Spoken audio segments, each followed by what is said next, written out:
Hey, what's up, guys? This is Elo Speaks back again on another video, and this is a particular video that I wanted to make more of a documentary of some sort.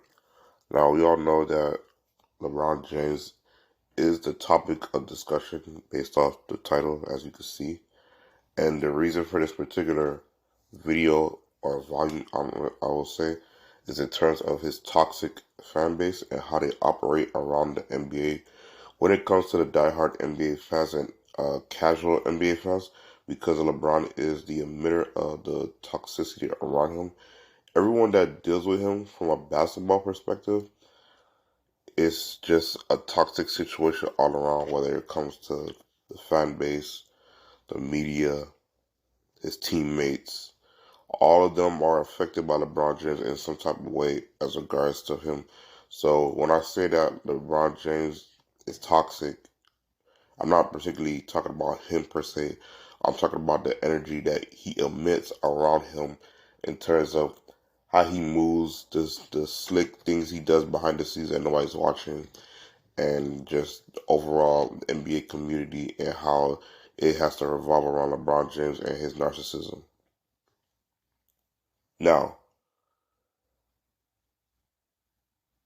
I want to let it be known that this is not about LeBron James overall, but again, is about the negative energy that he emits through his media manipulation tactics and news propaganda that he does when it comes to certain stories coming out and how it's covered through the sports media, i.e., ESPN, Fox Sports 1, NBC, CBS, etc., etc. Now, let's start with the sports media overall. We all know that when it comes to sports media, again, ESPN, Fox Sports 1, all that, etc., they are a big root cause of the LBJ toxicity fan base and how they move. Sports media outlets like ESPN, Fox Sports 1 are constantly pushing LeBron James propaganda, brainwashing people almost every day with ad nauseum, and it's how people are sick and tired of him. So we're talking about shows like First Take, Undisputed, Caught the Herd, First Things First. All those shows heavily LeBron James centric, pushing propaganda, especially if allegedly he has people on payroll. Allegedly he has people on payroll that are pushing his propaganda through the media to talk glowingly about him. Now, no other player gets this much coverage as much as LeBron James, especially if they're in a small market team. Only promoting one player as the face of the league is going to make people that are fans of another team disinterested, because they are going to feel as if they have to have a super team or a superstar athlete.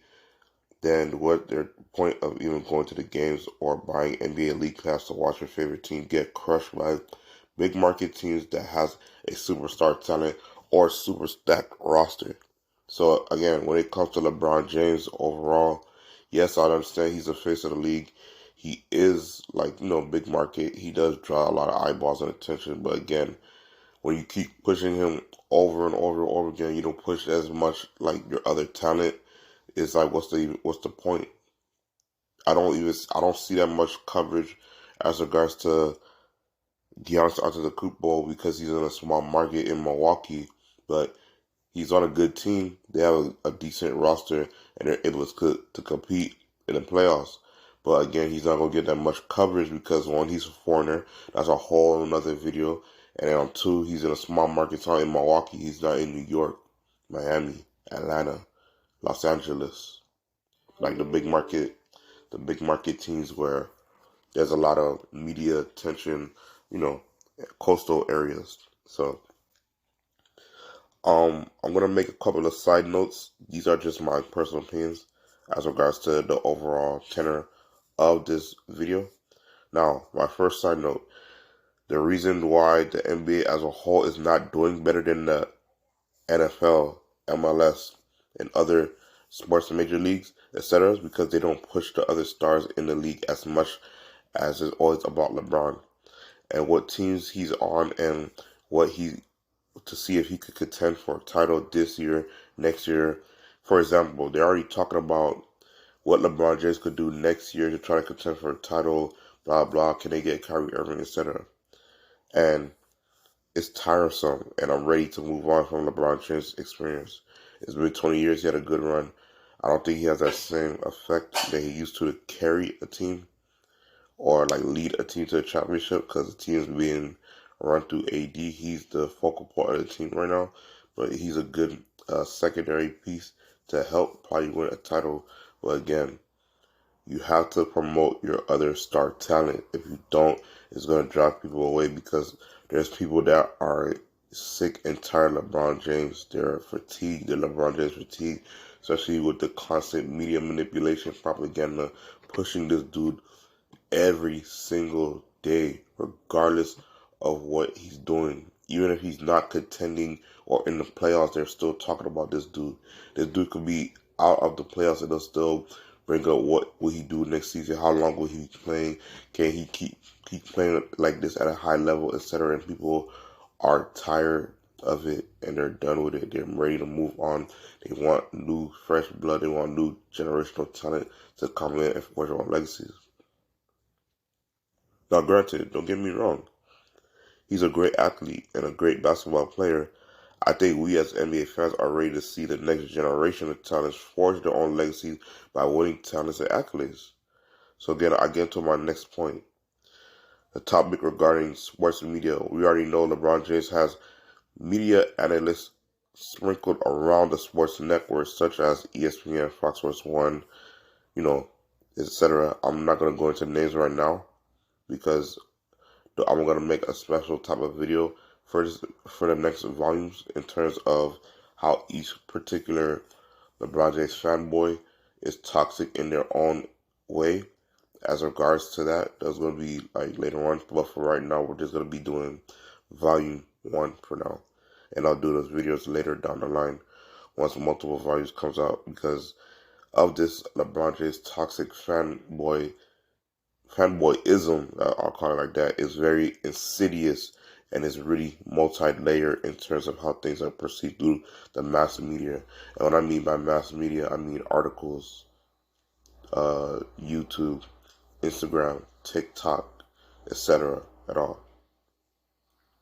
When it comes to the sports analysts that are alleged paid agents of LeBron James, to speak glowingly of him, and when he does something great, but also when he does something bad, or God forbid he gets injured, they just make excuses for him when he fails or falls short of his goal, such as winning a title or try to win MVP.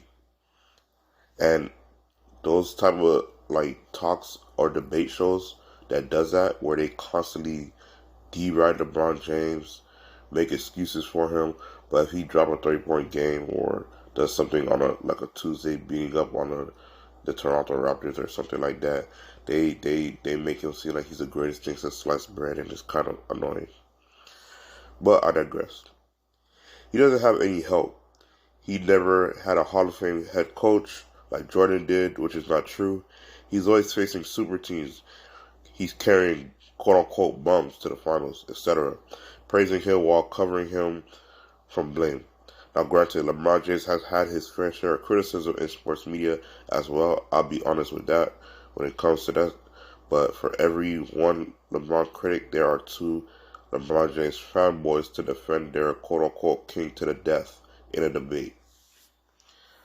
This is another side note. Granted, I don't hate LeBron James as a person.